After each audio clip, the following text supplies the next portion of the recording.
Hello, everyone. I'm Chuang.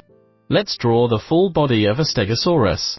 To show all the body structures, we will depict a half-side view of a Stegosaurus walking forward. When drawing a walking Stegosaurus, pay attention to the gait of this animal. For example, when the left hindlimb steps forward, the left forelimb just lifts from the ground, hooks back, and the hind foot just steps not far from the front foot. The 2 feet on the right are spread out, one facing forward and the other facing backward. We should be aware of the action. In addition, regarding the body proportions of Stegosaurus, current research suggests that its neck was slightly longer than previously estimated. In the past, incomplete fossil materials led to several cervical vertebrae being mistakenly regarded as dorsal vertebrae. But it was later discovered that its neck was actually longer than previously thought. Its pelvis was very broad, so we should draw its torso to be more robust and round. Finally, we should note the arrangement of its bony plates. The bony plates on its back were distributed staggered, those on the front half of the body were smaller, and those on the pelvis were huge.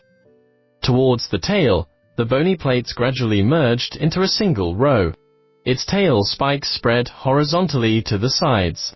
Now, let's get started. Make a draft first. Its head will be located here and the tail here. The size of its head is about this big. Then the neck and the torso. The length of the head and neck was roughly the same as that of the torso. Once these parts are determined, we can use dotted lines to sketch the general outline. The neck should be curved, and the back should rise upward high. Make sure to include these main features. Then, let's define the shape of each part. Start with the mouth. This is the nostril. The fore-end of its mouth was a beak, which was slightly upturned. Its mouth was large and extended below the eyes. We draw the ear here. Above the mouth corner, let's draw the eye, followed by the brow bone-like structure above the eyes.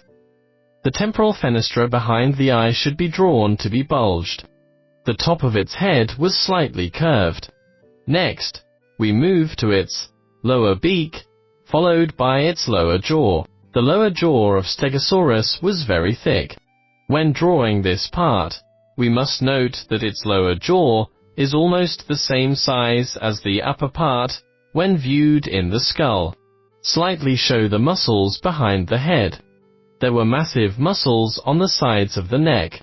Let's outline the 2 groups of muscles here. Then, we draw the gular armor along the throat, which extends and covers the entire neck. This part is the chest.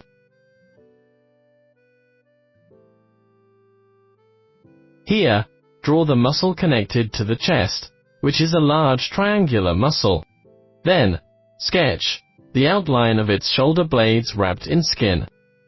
In the middle of the shoulder blades are the coracoid bones. The epidermis had folds, grooves, and wrinkles between the 2 coracoid bones.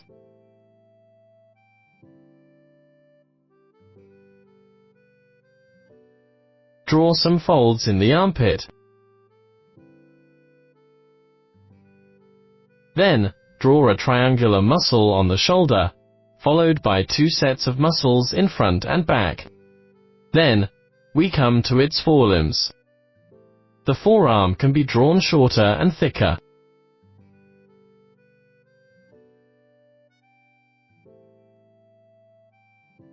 Then, draw its forefoot.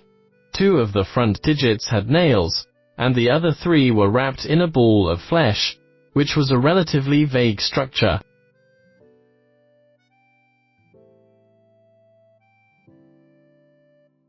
The same goes for the other side. We can see 2 fingers with nails, and the other 3 are wrapped inside.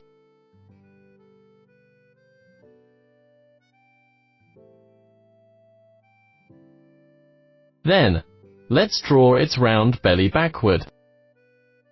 What comes afterward is the flat ilium. Its thighs were long, and its calves were very short. Shape the muscles of its calf, followed by the ankle and the three-toed rear foot, which are like elephant feet.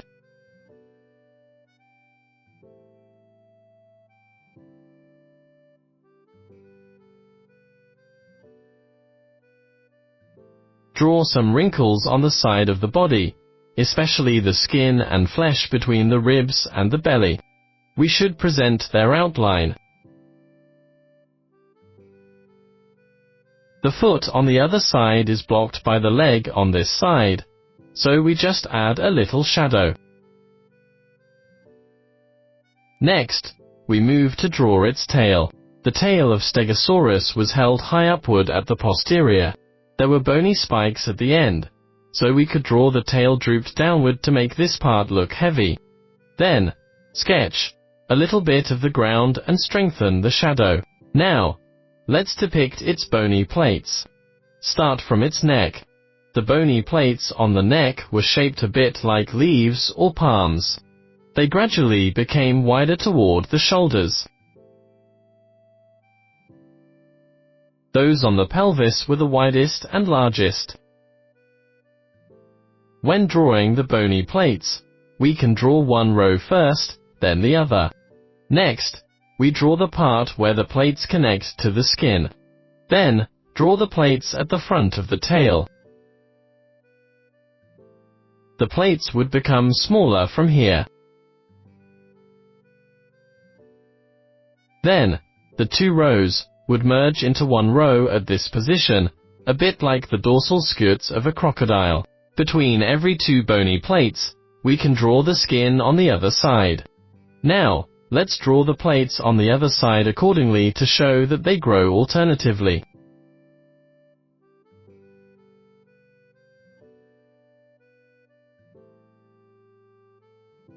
At the end, the plates would merge into one row. Its tail spikes extended horizontally to both sides.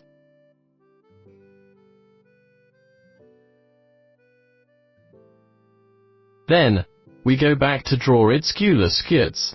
You can use rows of dots, like this to show them.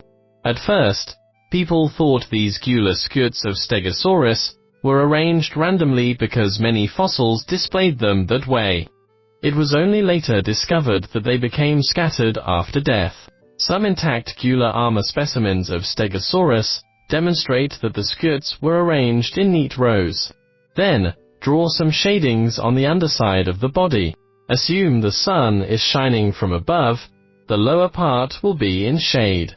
Next, let's draw some wrinkles in parts like the wrists.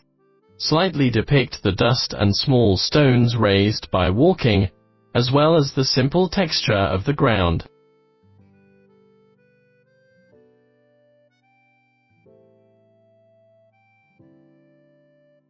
Draw the shading on this arm like this, followed by a simple muscle structure. Then, use light lines to properly present the skin texture on the side of the body. Sketch the muscles of the legs.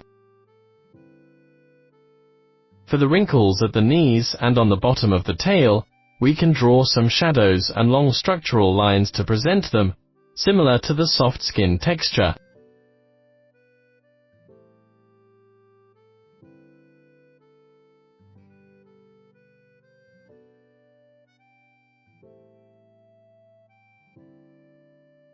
Now, we move to draw the texture on the bony plate's surface. In the gaps between the front bony plates, we can draw their shadows accordingly to create a sense of distance between the two rows.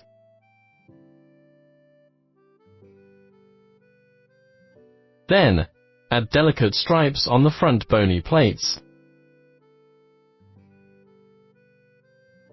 When drawing, make sure the overall tone of the back bony plates is darker than the front ones to reflect the spatial sense between the two rows.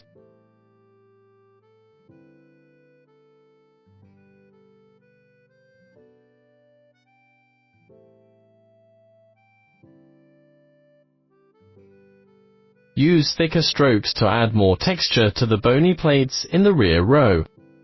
The lines on the front bony plates should be thinner and looser, with more blank space or even less textures.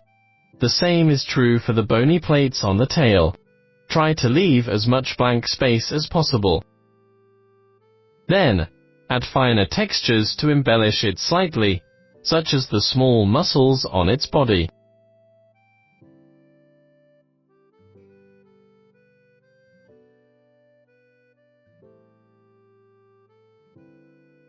Refine the shadings.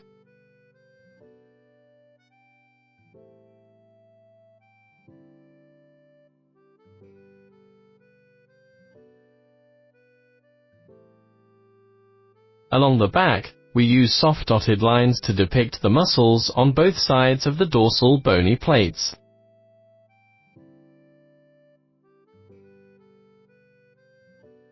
Draw larger scales on the side of its body.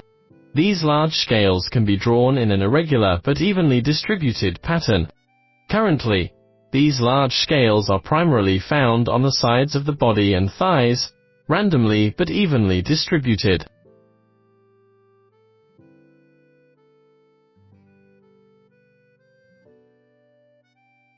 Lastly, let's add subtle details and enhance the lines and shadings.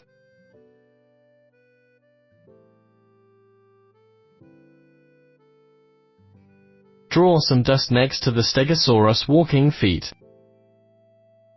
In this way, we've finished drawing the body of this Stegosaurus.